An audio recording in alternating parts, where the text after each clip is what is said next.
ভুল কি? আপনাদের সাথে যদি কেউ কোনো ভুল করে থাকে তখন আপনারা কি করবেন?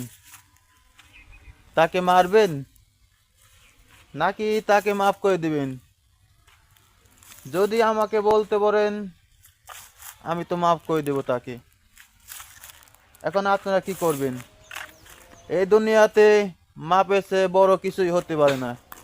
আর আপনি যদি তাকে মারেন তার মনে অনেক ক্রোধ রাগ জমে থাকবে, ভবিষ্যতে আপনার বড় ধরনের কোনো একটা ক্ষতি করে দিবে। তখন সেই ক্ষতির ওসুল কিভাবে পূরণ করবেন? এই দুনিয়াতে মাপের চেয়ে কোনো কিছুই বড় হতে পারে না। সবচেয়ে ভালো আপনি তাকে মাফ করে দিন, এটাই ভালো। ভালো থাকবেন সবাই, দেখা হবে পরের ভিডিওতে।